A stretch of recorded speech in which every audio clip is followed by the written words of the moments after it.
GST गुरुजी के इस भाग में आपका स्वागत। दोस्तों, जीएसटी पोर्टल पर नवंबर महीने की GSTR-1 के रिटर्न को फाइल करने की एडवाइजरी इशू हो चुकी है। आज की इस वीडियो में दोस्तों हम डिस्कस करेंगे नवंबर महीने की GSTR-1 की रिटर्न को कैसे फाइल करना है और किन किन बातों का ध्यान रखना है जीएसटी रिटर्न को फाइल करते समय। तो दोस्तों इस वीडियो में बने रहें।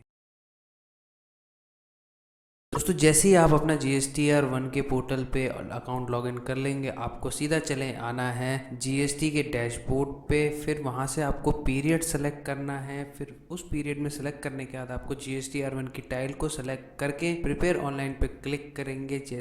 वैसे ही आपको देखने को मिलेगा GSTR-1 का नया इंटरफेस।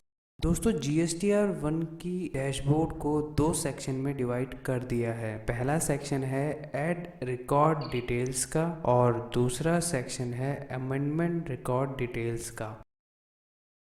दोस्तों, ऐड रिकॉर्ड डिटेल्स में हमें करंट डेटा का रिकॉर्ड टेबल वाइज देखने को मिलेगा, जिसमें कि B2B, B2C large, export invoice, B2C others, nil rated supplies, credit note, debit note, tax liability, advance receive, adjustment of advance, HSN wise summary और document issue summary देखने को मिलेगी। वहीं हमें अमेंडमेंट डिटेल्स में B2B amendments, B2B large amendment, export amendments, credit note, debit note, registered amendment, credit note, debit note, unregistered amendment, B2B amendments others वाले और tax liability जो एडवांस रिसीव हुए हैं उनके अमेंडमेंट्स और अमेंडमेंट एडजस्ट एडवांस रिसीव वाले देखने को मिलेंगे। दोस्तों, अमेंडमेंट रिकॉर्ड डिटेल्स में सपोज अगर पिछले महीने की GSTR-1 की रिटर्न में कोई गलती हुई हो, उस डेटा को अमेंड करने का टेबल में अलग अलग प्रोविजन दिया गया है। दोस्तों, पहले ये दोनों टेबल्स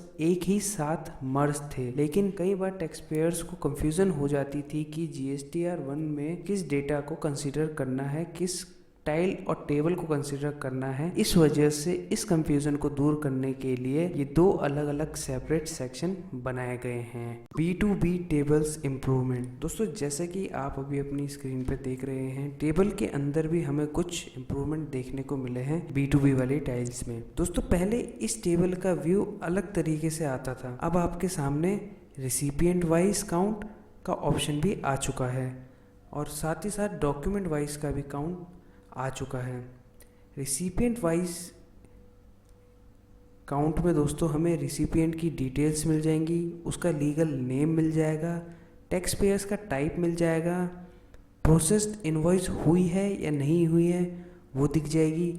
रिकॉर्ड में जो रिकॉर्ड है वो पेंडिंग है या एरर है हमें वो भी दिख जाएगा। ये दोस्तों कुछ हमें हमारे GSTR-2B की डिटेल्स से मिलता जुलता है, जो कि हमें GSTR-1 के B2B के टेबल में हमें इसका इम्प्रूवमेंट देखने को मिला है। और साथ ही दोस्तों अब हम देखें तो अब हम इसका डॉक्यूमेंट वाइज भी टेबल को देख सकते हैं।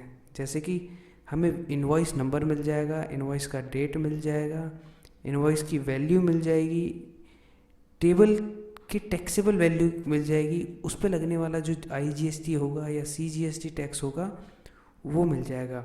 और दोस्तों, इसमें सबसे अच्छी बात जो मुझे देखने को मिली वो मिली है रिकॉर्ड पर पेज व्यू। जैसे कि दोस्तों अभी हमने अगर अपनी अक्टूबर मंथ की GSTR-1 के रिटर्न में देखें तो उसमें B2B वाले टेबल में तो उसमें जो रिकॉर्ड पर पेज हमें व्यू मिलता है वो डिफ़ॉल्ट 10 पेजेस होता था, तो आप उसे मैक्सिमम भी कर सकते हैं अपने हिसाब से। Submit and preview.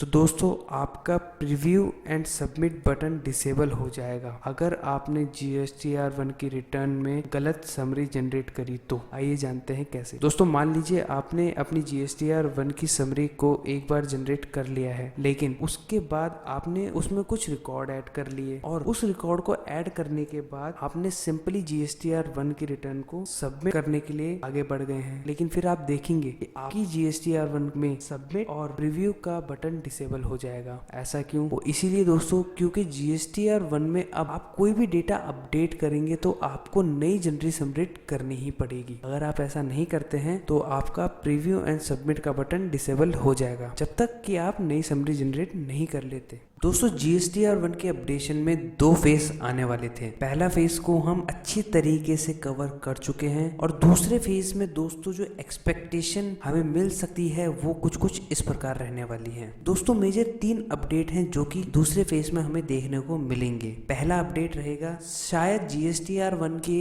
रिटर्न में सबमिट बटन को अब हमेशा के लिए हटा दिया जाए। सबमिट बटन की जगह अब हमें सीधा फाइल रिटर्न का ऑप्शन देखने को मिले। जो दूसरा अपडेट हो सकता है वो ये होगा दोस्तों कि अब हमें GSTR 1 की समराइज डिटेल PDF फॉर्मेट में पोर्टल पे देखने को मिले। और तीसरा और आखिरी जो अपडेट ऑप्शन ऐड हो सकता है वो होगा कि हमें रिसिपिएंट की समरी देखने को मिल जाए PDF फॉर्मेट में। हो सकता है दोस्तों कि इस महीने की GST की रिटर्न को फाइल होने के बाद जो नेक्स्ट महीने की GSTR 1 की रिटर्न फाइल होनी होगी, हमें ये 3 ऑप्शन GSTR 1 के दूसरे फेस में देखने को मिले। आज की इस वीडियो में दोस्तों बस इतना ही। दोस्तों आज की इस वीडियो में हमने डिस्कस किया है GST पोर्टल पर नवंबर महीने की GST रिटर्न को फाइल करने की एडवाइजरी जो कि GST पोर्टल पे अवेलेबल हो चुकी है।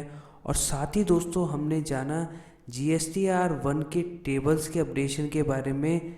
सेक्शन वाइज अब GSTR 1 में डेटा अवेलेबल आपको देखने को मिलेगा। एड रिकॉर्ड डिटेल्स में और अमेंडमेंट रिकॉर्ड डिटेल्स ये 2 सेक्शन अलग कर दिए हैं। साथ ही साथ B2B की टेबल्स में हमें इम्प्रूवमेंट देखने को मिला है।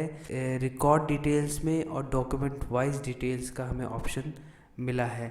साथ ही दोस्तों सबमिट एंड प्रीव्यू जो कि बहुत ही मोस्ट इम्पॉर्टेंट रोल निभाता है GSTR 1 की रिटर्न को फाइल करने का, हमने उसको भी समझा। और दूसरा दोस्तों GSTR 1 का जो अपडेशन आया है उसका हमने फेस 1 अच्छी तरीके से कवर कर लिया है, ऐसा मेरी उम्मीद है। और दोस्तों हमने आखिरी में जाना कि GSTR 1 का दूसरे फेस में क्या क्या चेंजेस हो सकते हैं। तो आज की इस वीडियो में दोस्तों बस इतना ही। उम्मीद करता हूँ ये वीडियो आपको पसंद आया होगा। इस वीडियो का ये दूसरा पार्ट था GSTR 1 के न्यू अपडेशन का। इस वीडियो को दोस्तों प्यार देना। आज की इस वीडियो में दोस्तों बस इतना ही। तब तक के लिए नमस्कार।